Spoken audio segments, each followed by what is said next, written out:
Testing, testing, testing. There we go. I'll turn that up.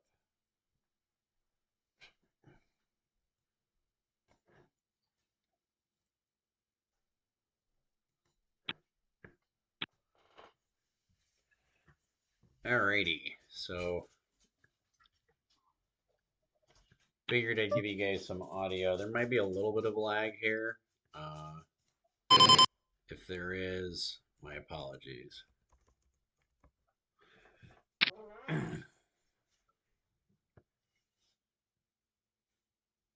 So here we've got ace 3-5-5.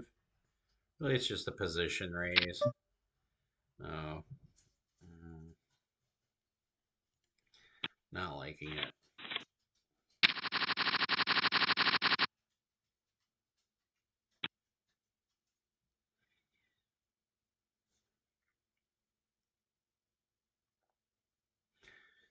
Yeah, I've had yeah, I hear you, Steve, as far as changing it back. I've had quite a few people, like I've had mixed reviews on both. I've had some people who are like it was much easier to follow. That was my biggest thing. People were saying that it was a lot easier to follow when all the numbers were right there, right next to the board to follow. So,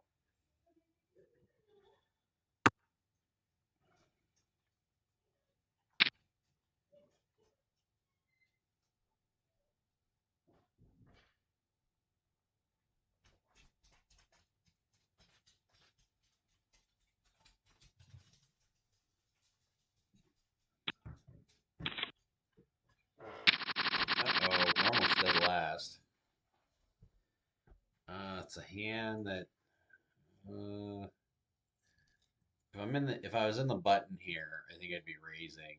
But the nice thing about PLO, God, this guy limps too. The nice thing about PLO is like even though we've got 12 and a half big blinds, we can still be a little patient. Yeah. Yeah. It's a 3 minute delay. Just want to make sure it's working. Testing, testing. Yeah. Go up a little bit. Testing, testing, testing. So hopefully, yeah, it says microphone's working now.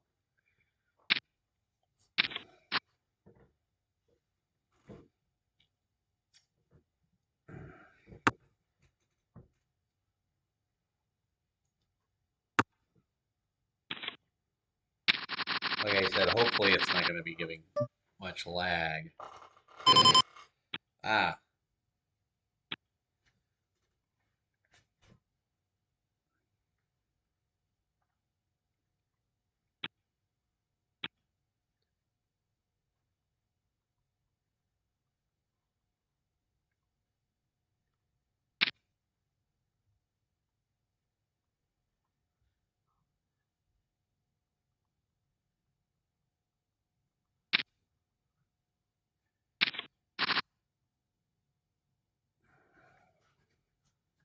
Okay, good. You guys can hear me now.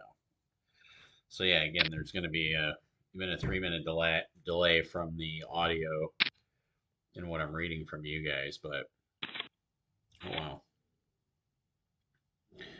All right, now we're down to 10 big blinds.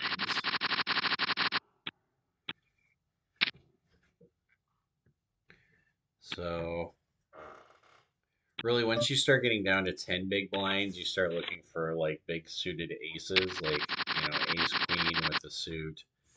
This is a decent hand if no one raises. If somebody raises, though, I'm probably getting out, mainly because I'm in the small blind. So,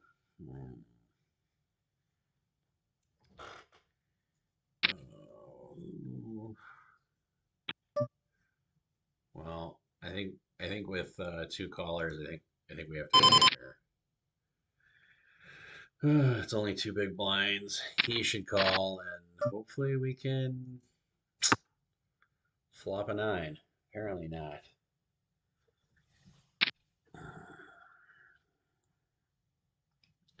So big blind jamming there with all the pot committing, that really favors his range. Him going all in. He's probably got ace high clubs. He probably has like two pair. Maybe he's got a straight, but that should be, yeah, he's got a straight. And he's got clubs. Oh, and he just gets rewarded right away. Like no waiting. So, we're officially in last, and we have 10 bigs. Oh, we don't have 10 bigs. We have 7 bigs. This is a hand I'd probably raise with. If I had ace, jack, 4, and then something that wasn't another 4.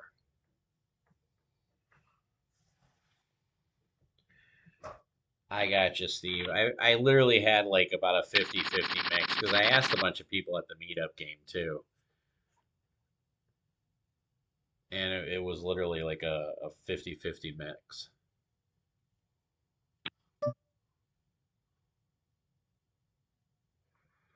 All right. Well, this is a hand that double suited. I think it just plays really well on a lot of flops. So this is a flop where we can continue, that's for sure.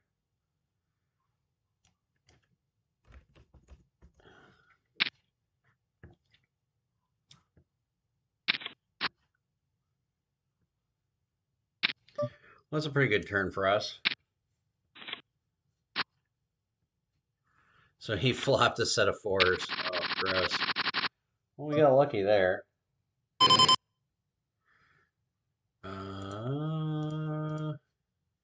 Well, let's see if we can go on a little late night sun run. Here, I'll move the laptop a little bit closer to me. Whew. And oh wow, I get called. Wow, we're flopping Jen here, everybody. I'm going to down bet. Hopefully it looks weak and he check jams.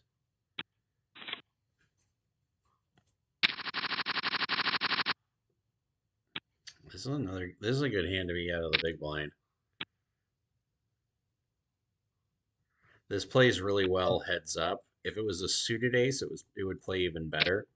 But ace, jack 9, 8 surprisingly plays pretty well.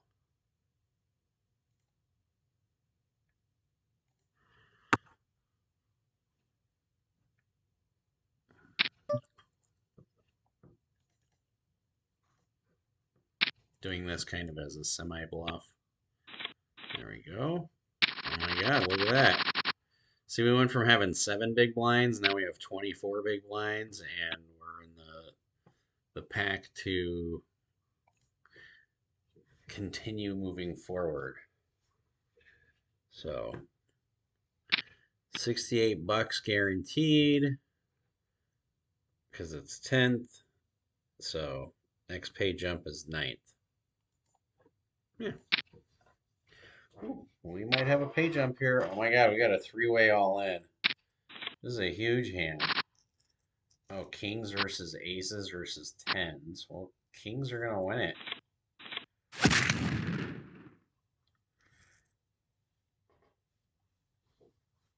It's a pretty big pot there. Oh wow, aces double suited against this guy who just won. So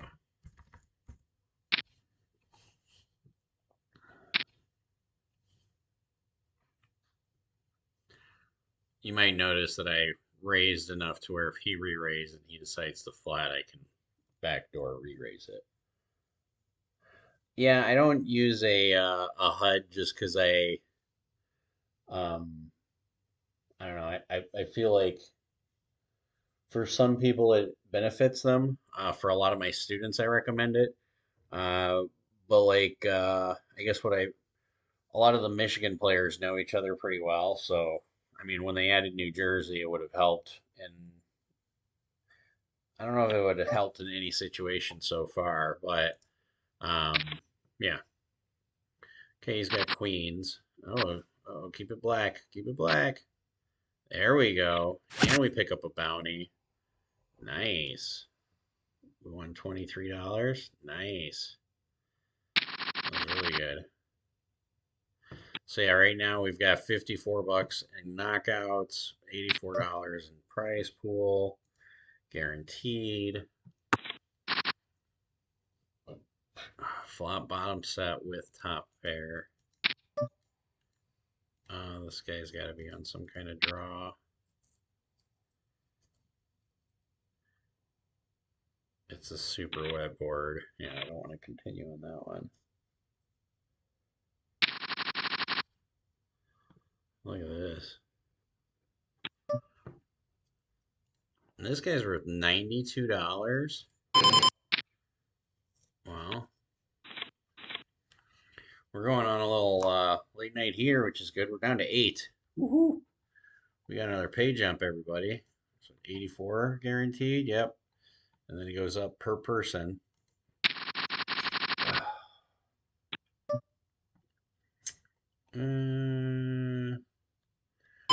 Four-handed.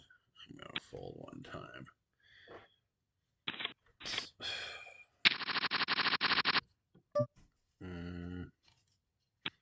Could call with that, but not going to. Oh, yeah.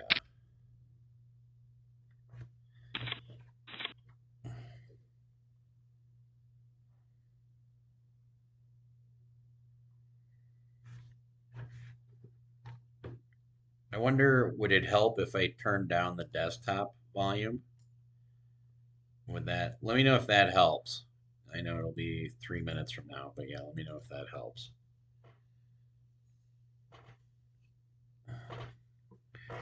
Because right now we're in hand for hand progress. The lowest player is at 200,000, which is quite a bit of big blinds. I mean, blinds are 12,000. Oh boy. And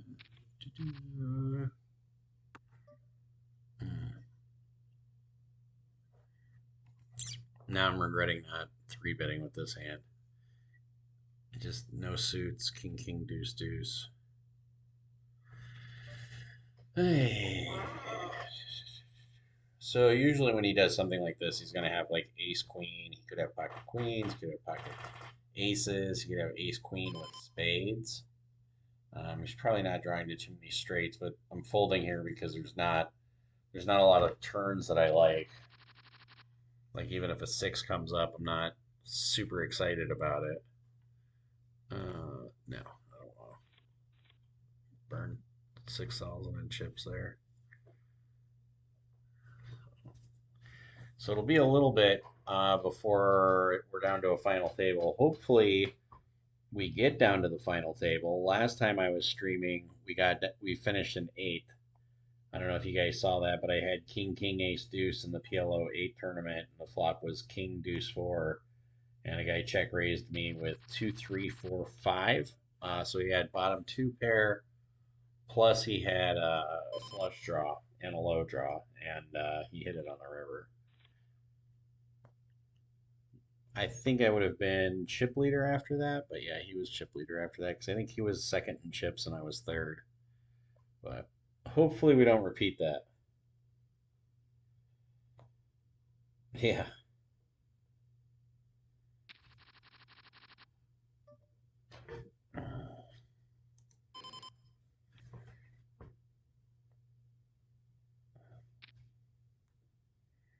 Yeah, I was pretty shocked to see that as well, Steve. Queen 10-10-3 against two other people. Like, I mean, that's a super gamble heavy, let's get it all in. Like, don't get me wrong, there comes a point in a tournament where you got to run chips up, but like, that's not a hand that I would pick against two other people. I think that was a little hopeful on that player's perspective. Very hopeful.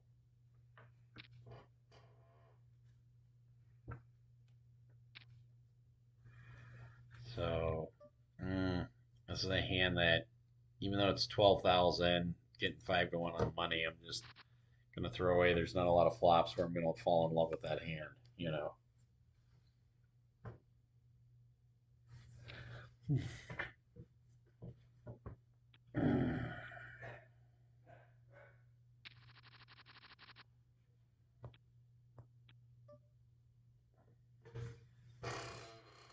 Ah, not getting any suits. I'm almost over folding, but I'm hoping we can get to the final table here pretty quick. But lowest chip sex on 180,000, so I think it's going to be a little bit before that happens. But yeah, Poker Stars is running tomorrow. Yeah, tomorrow we have a Raz tournament, and if I get to the money, I'll live stream that, and then the day after we have a $200 PLO tournament. So this is a good hand right here. Ace, King, Queen, Eight with a suited ace. Wow, and he snap calls. Oh boy. Usually if he snap calls, he's gonna have a hand very similar to mine. Um, yeah, he could have aces. He could have kings, even though I'm blocking those. He could also have a, like I said, a very similar hand to mine, or because he's on the button, he could have a lot of other things too, like 7, 8, 9, 10. Well, I think the only way to win this pot is to bet it. So if he didn't bet the flop, he's either got the nuts or he missed it. So glad we got that one through. Whew, that was a big one. I mean, I lose that pot, I'm at 200. I win that pot, I'm at 300. That was 8 big blinds. So yeah, that was pretty significant. I don't know. We're in number fourth position.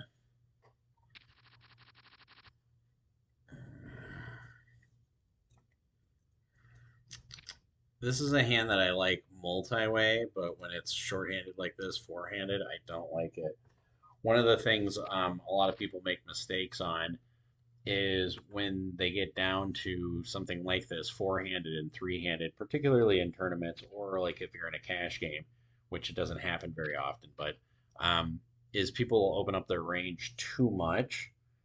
You do open up your range a little bit when you're short-handed, but you still play tight aggressive on the big hands that you have. Um, so you're not calling off in wider positions, but like you might call off, oh, pardon me, or you might raise with like ace jack suited, where normally on a full table you might not do that unless you have like ace king. But oh my goodness, we're at the final table. Awesome. So here we go. We are in the third position. This guy basically did a min raise. I don't like having three spades out of position. So yeah, now we're guaranteed $100 plus we've got $53 in knockouts. And it looks like if I knock everybody out on the table, there's a decent amount of money to be won there. So 180 plus another 130, so 300. So there's 340. So there's like $350 worth of knockouts on the table. So the potential to win basically about $1,000 on a $30 buy-in. That's not bad. But yeah, Poker Stars has these these tournaments. So like I said, tomorrow is going to be Raz. The next day is going to be a $200 PLO. And again, I'll stream them when I get in the money. I am a fan of HUDs, but uh, like for myself, I don't think I need one. And I'll even type that in here.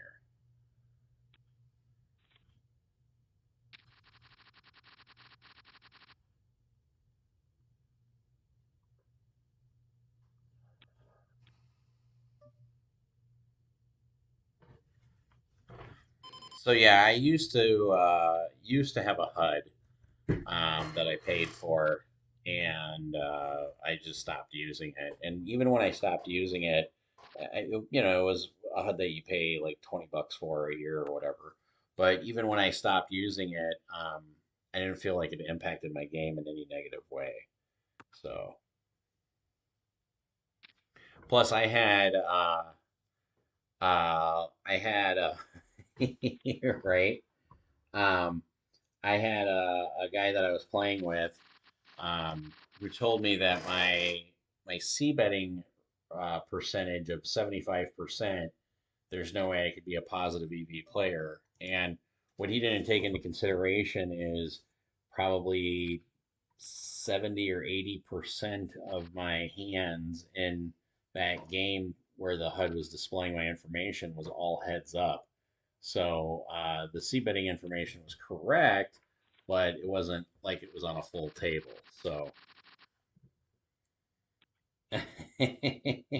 yeah, taking a sometimes you just it's one of those things where I talk to students about all the time where there comes a time in a hand where besides your opponent like open folding or throwing their cards off the table, where really the only way you can win the hand is basically by bluffing it. So there comes a time when you just realize, okay, the only way I can win this hand is by betting pot or betting something significant, and it forces you to do that. And you know at first when you start doing that, you can have a little gut wrenching in your stomach, but in the long run, when you realize that, hey, that's the only way I can win the pot, otherwise all the babies I just gave away into that pot are not going to have children and come back to me, because that's something I say a lot is go forth into the wilderness, my children, and have babies and come back to me. But if you can't win the pot any other way, you just start getting used to just, well, the right play was for me to bet pot. You know what I mean? So gotcha. When you say the M ratio, are you talking about in the money ratio? Uh,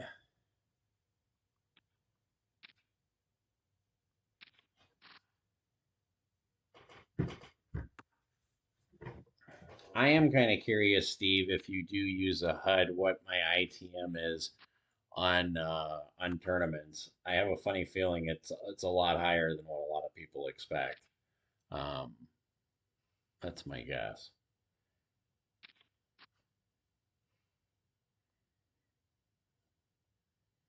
We got a big pot brewing here. Potential new chip leader pot. Oh my god. Ace on the river. I didn't even see the pre-flop action. Oh, we got ace, king, king. Oh, we flopped fives full of queens. Wow. Wow, this is a strong hand. I wish these were suited, but that's okay. Queen, queen, ace, king. It's unlikely he's got aces or kings, and he likes to min raise.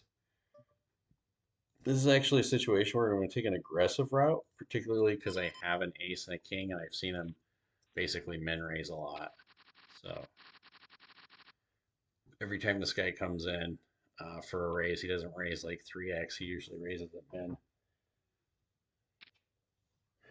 Oh yeah, the M ratio. Yeah, uh, ratio was discussed a ton in 2005 to it was like 2010.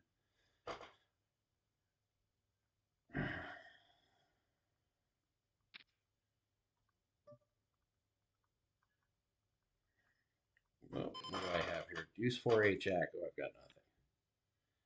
So yeah, no, the M ratio, yeah, it was something that a lot of poker pros talked about. Uh, like I said, in 2005 to 2010. So yeah, it factors in stacks, blinds, antes, and things of that nature. So um, yeah, I don't know. I mean, I guess the other thing, because I don't mind playing online because where I live, I'm kind of forced to play online. Uh, um, but I guess I feel like if I'm playing online to also continue to hone and keep my live skills sharpened, when you're playing live, you don't have a HUD, so why should you have a HUD online? Oh, thank you, Mike. I appreciate that. I'll type that in here so you don't have to wait 3 minutes for you to hear it.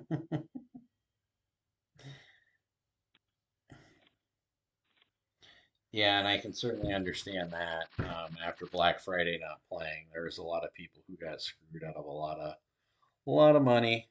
Um, and it's funny because on Facebook, I'm sure you guys saw the whole Mike Postle was cashing in a tournament, and Veronica put a stop payment or something, garnish his wages. Um, and there is a lot of people on the internet who was like, "Oh, this is so great." Don't get me wrong, he's a cheater. I'm not defending him whatsoever. And I like Veronica. I've met her. I've played with her a few times. Matter of fact, played with her at the WSOP this year. But in all seriousness, I posted on that Facebook. I was like, we can't start this trend of being able to uh, put people's tournament winnings in situations like that because it just starts a bad trend. Um, it opens up Pandora's box for players suing each other, and then you're holding funds, that a player won, um, based because another player put a lien on them or whatever the case may be. So I don't know. Let me know what you guys think. You think Mike Postle's winnings at the Beauge Revoir or wherever it is should be tied up in a legal battle. Like again, I'm not defending the guy one bit, but I don't think that's the route we want to go moving forward.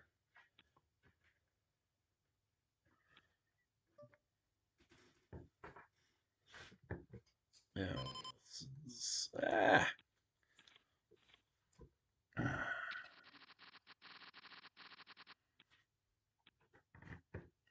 to be. I wish I had something other than the deuce.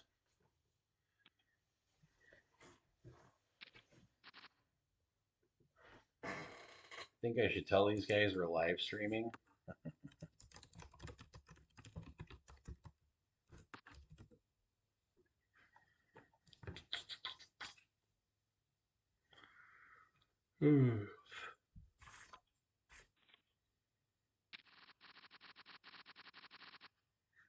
Oh, why do we have to have three queens? This is annoying.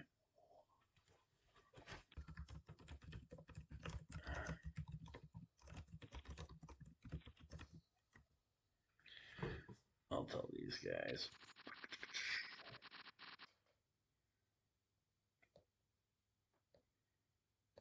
Nope, it's a 3 minute delay, not a 4 minute delay. Oh well.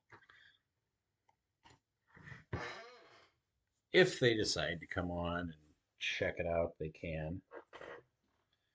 So, but yeah, let me know what you guys think.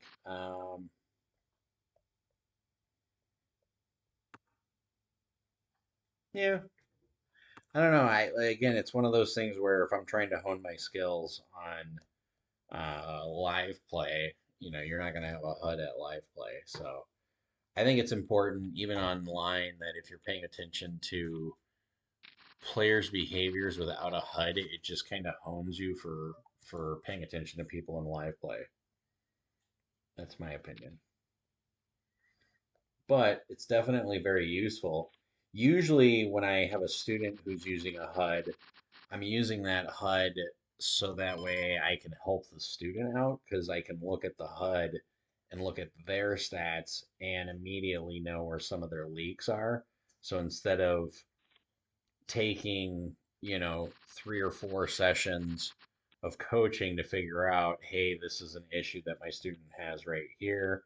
Uh, you know, I can look at a HUD and be like, okay, you're playing way too tight. You're not three betting enough. Things of that nature, especially for internet play, because usually, like, and I was having a conversation with one of my new students today, the difference between internet play and live play. On internet cash play, your goal is to win a bunch of 10 big blind pots. uh, I'm being really nitty right now, and that's okay. There's no antes. uh Good question on the Robbie Jade Lose situation. I can't remember what I was saying, but HUDs. Yeah, I mean, it smells bad because first of all, the guys, okay, so first of all, the Apostle situation's bad because the guy obviously cheated, but I can't understand why he didn't just like go legally change his name for one, and two, I guess if he doesn't legally change his name, fine, but I can't imagine the casino's going to be like, oh, we're going to withhold your winnings. That's really really bad. As far as uh, the Robbie the Robbie situation with the Jack Four, I never publicly came out and stated it, but it's one of those things where I could see where Garrett would get the impression that she was cheating based on his experience as a poker player. And usually, Garrett was cheated a while ago at a home game for about $100,000 where he was dealt a king high flush, I think 3 times, and each time lost to the nut flush, which is super rare. And he ended up catching those guys cheating, and then they ended up giving his money back and stuff like that. But so, he's been around a long time, so he's aware of situations that are super fishy. But in all seriousness, I don't think she cheated. I mean, there's a big part of me that when somebody, I think Daniel Negreanu said it, sometimes when people are under camera or under the lights, you've seen people do strange things. You've seen them fold the nuts, um, and things of that nature. And even in our meetup game, I had a guy, I didn't show the hand, but there was a hand where the board was, I think it was like 10 Jack 7 with one diamond, and he checked and I bet pot and he calls, and I'm like, I'm pretty much done with this hand. And the turn came, paired the board, it went check check, river came, paired the board again, it went check check again, and the guy like nervously called and all he had was an ace king. And it was just really odd because it was, big O 5 card hand, and it was like, so he like nervously called because he wasn't used to playing big O, and he knew it was the meetup game. So I've seen people do things uh, like on live streams that they normally wouldn't do. So I could see where she can call there, um, and it not be cheating, I guess is what I'm saying. So since the probability is there that she might not have cheated, I think you have to do the benefit of the doubt and say, well, there's not enough evidence to say she was cheating. Um, and hopefully Garrett takes his sabbatical and takes enough time off and then comes back and joins the field because he was amazing to watch.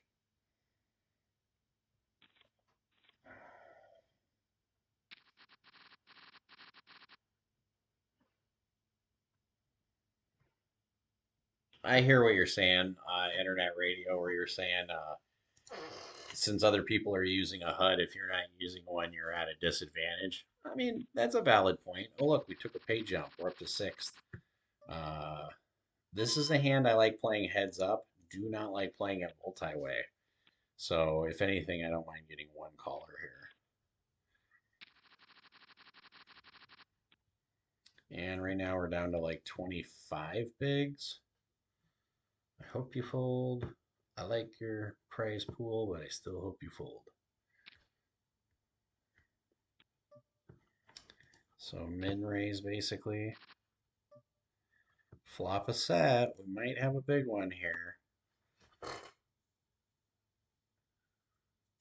If you look at what turn cards are safe, there's really none of them.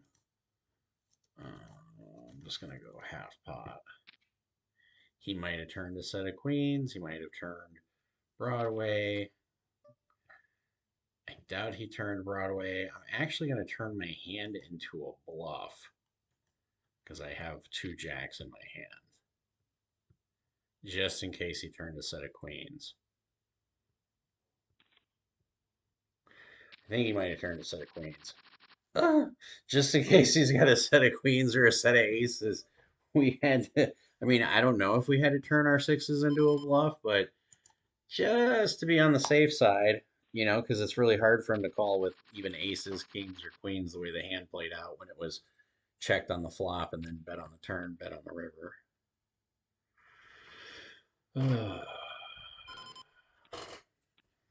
Well, it took getting down to the final table before I was at a table where it was consistently raised when you came in, um, which you're going to have that a little bit in Omaha. So we are down to 6. So yeah, the pay jumps get up there pretty good. Oh, and look, first and second pay the same. The difference is your bounty. That's funny. I like that actually. That's not too bad. So first and second's the same, and whoever knocks the other one out gets the bounty. I think that's kind of cool. What do you guys think about that?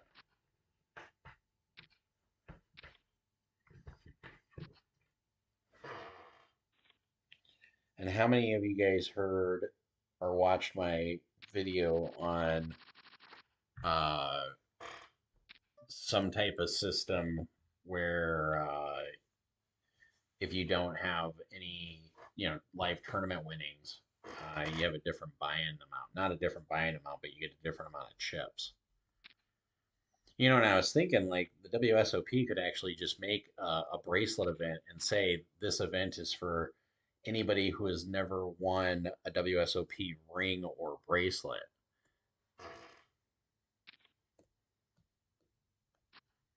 Oh, wow. That was a huge pot. This guy, what was he doing?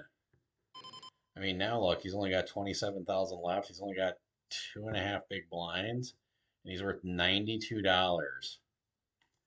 Oh, this sucks. Like, and I'm to his left when he's in the big blind. Oh my God, yeah. If you're in the button, he's gonna raise. He should, of course. It's $92 sitting there.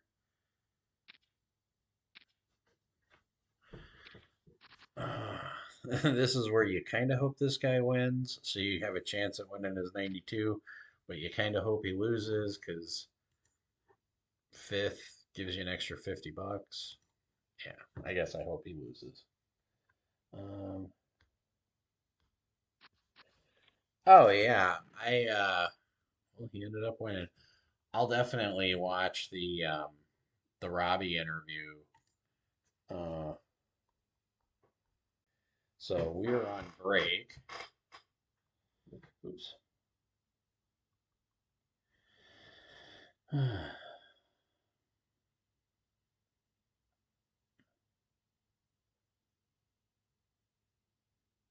Oh wow, I did not know that. I did not know that Nevada does not allow HUDs.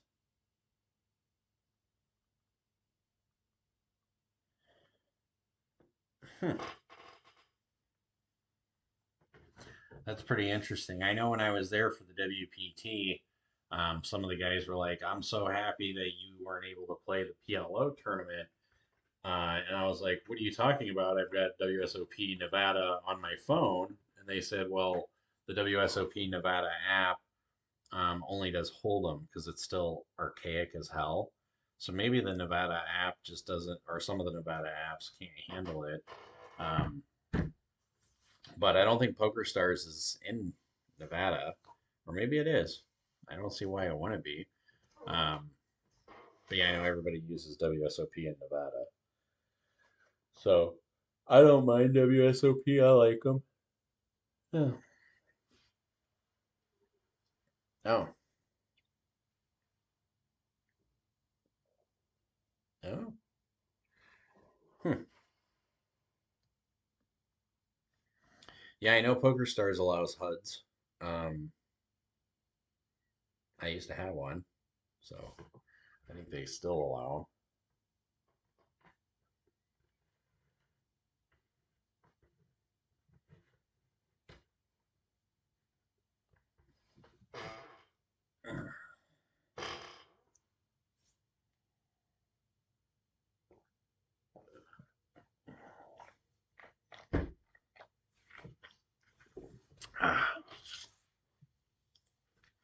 Well, we're guaranteed 177 and then 53.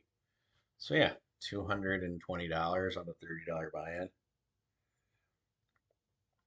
That is interesting. I don't know if WSOP Michigan allows HUDs. You're saying that they do not allow HUDs. Hmm.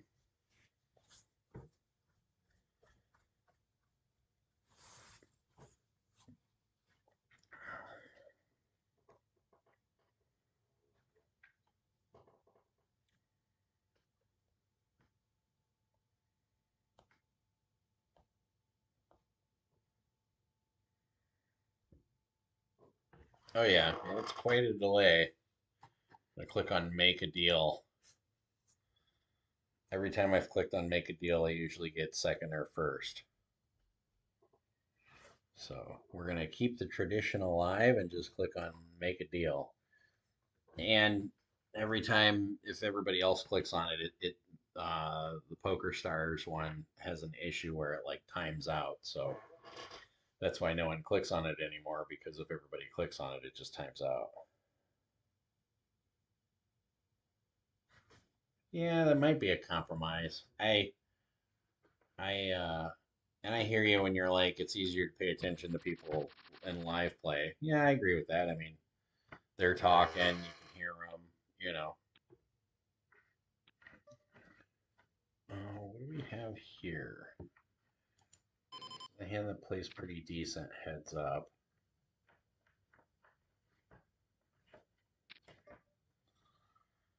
Oh, and he's doing a full pot size bet, so max pressure. Uh,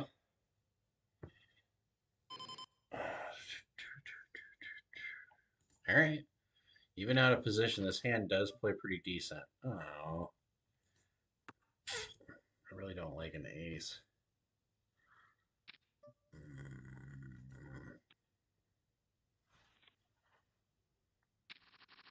Well, there went 40 grand.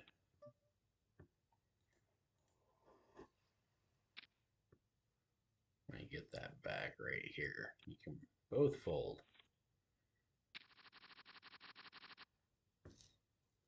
Uh,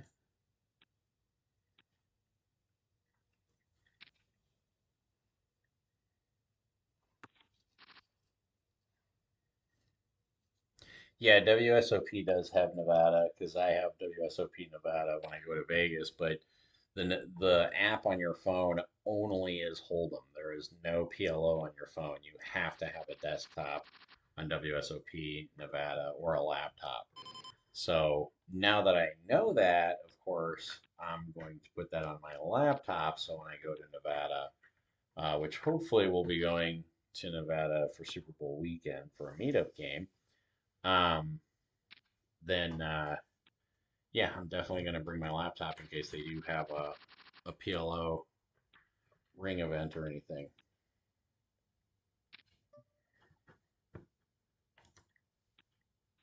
Yeah, Twitch doesn't allow any form of gambling anymore. That's what I heard.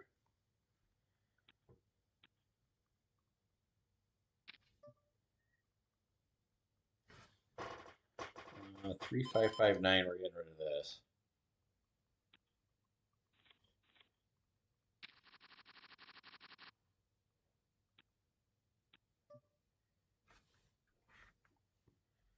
Deuce, 5 5 king, getting rid of that.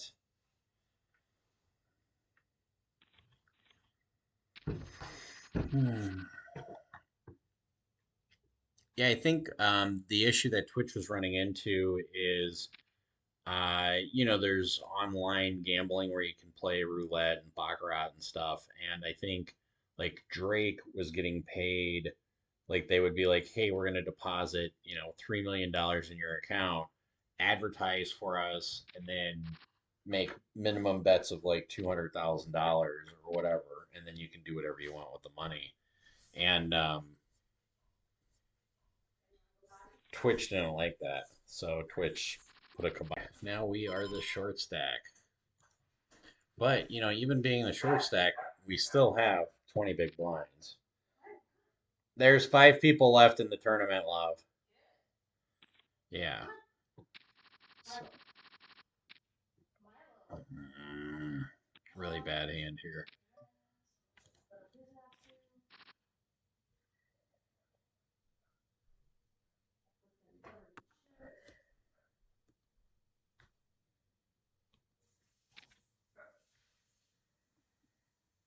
Oh, yeah. Well, and don't get me wrong, like, I have a tremendous amount of respect for Joey Ingram. But again, why do I want to sit with a well-known fellow PLO crusher unless I'm there to like pick his brain or chit chat with them or have a few drinks with them? Um, you know, if you know somebody is a stone cold PLO crusher, a lot of times you're like, well, I'll just get up. Um, I don't think people do that enough, but also be in the right situation. Like if you're in the middle of Oklahoma and they only have one casino that has PLO, well, you're going to be stuck with who's there. But if you're in Vegas during the series, yeah, you can be like, oh, I'll just go across the street and get another table. Now you said interesting and encouraging. What about going to another table was encouraging? Just the fact of table selection or like game selection?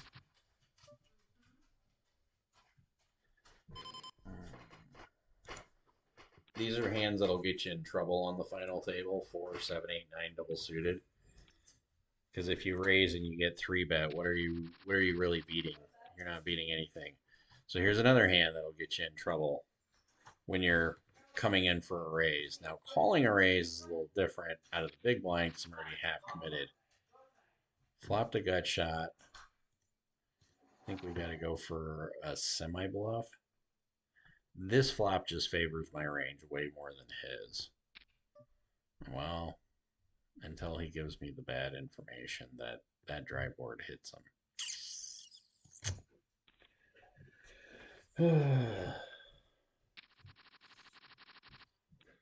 Gotcha.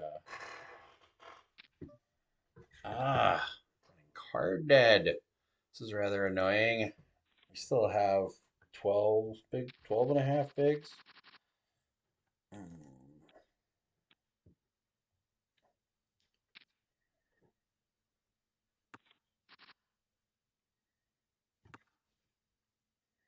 So maybe that's what they did on Twitch is gotcha on a regulated site. So Poker Stars would be okay then. All right.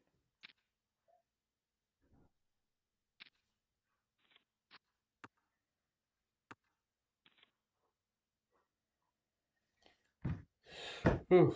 Well, that makes sense. Now I'm down to 10 big blinds. I'm not going to panic yet. I mean, here's the other thing. We're in fifth with 177. I mean, the next pay jump is like 70, 70 and then 90. So, and here's the other thing. When you're in a tournament, you're this deep, you're better off to be patient. I had one of my students said he only had 19 big blinds before dinner break on a day 2 tournament where he was already in the money. And he's like, I didn't want to wait. He's like, I didn't think it was worth waiting. It's always worth waiting. Even the next day, he said to me that he regretted not waiting longer. But the hand he got it in with, I would have gotten it in with. So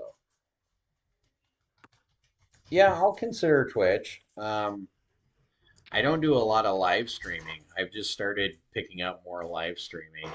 Uh, Ace deuce 4 4. Ah, my God. That's the fourth of my stack. I like the hand, but I don't like it when I'm being raised. Why couldn't you be a 10 or a queen?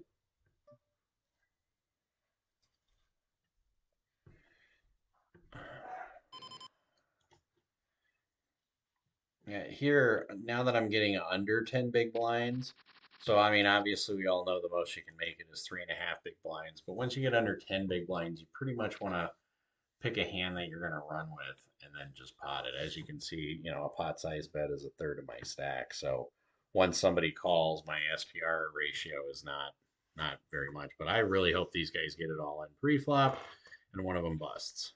No. So this is a hand I'm going to run with because we're five-handed. Queens double suited against any random hand usually will have like a 55% chance of winning. So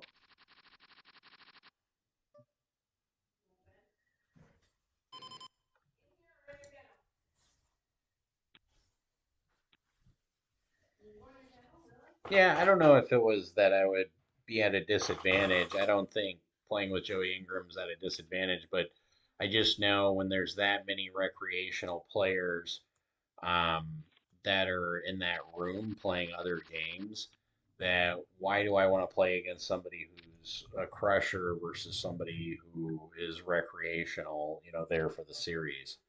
And wow, we have a nice hand here. We are going to think about this for a minute because we've got a raise, then we have a re-raise. So he's min raising like he normally does. He might have ace king here. Um, Problem is we're down to like 10 bigs. I think I'm going to fold this one. Hopefully these guys get it all in. Nope.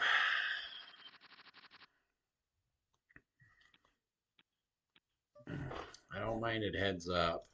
Ace king 5 5. I really don't like having two fives in my hand, but boy. Uh, Now I'm in a pickle. I'm going to be down to six big blinds. Yeah, 469 is going to be him.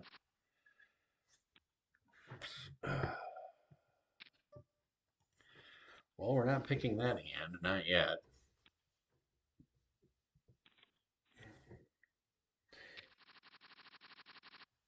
Yeah, and I think that's like I think table selection, yeah, I mean at all levels I think is important. And here's the other thing. There's a few guys that I know are regular crushers online. I try to avoid them. Like and they're good guys. I know they mean well. And they're not bad to play with. I mean, I play with a couple of them heads up a lot, but um, if we're on a table and I see one of them sit down, I'm not like, ooh, I'm excited. I'm like, I don't like this guy at my table because this is, he's crush, he's a crusher. It's amazing how much difference, even on a six-handed table, but especially on an eight or a nine-handed table, the difference between having one good player versus one bad player. Like if you just replace the good player with a bad player, how much more money I think you'll make per hour with that bad player being at the table because they end up making mistakes which can cause other people to make not huge mistakes, but sometimes they'll end up other people will call lighter or they'll overfold. They'll end up changing their game a little bit because they recognize the different dynamic that that player is a bad player. Here we've got a bunch of people limping. We flop a set. This guy likes to bet small. Okay, well, in this situation, we're just going to get it all in. He led for half pot. And okay, we're against a draw, so we're ahead, and we lose. Well, I always appreciate the action regardless of the outcome. So we ended up doing pretty well. I mean, I don't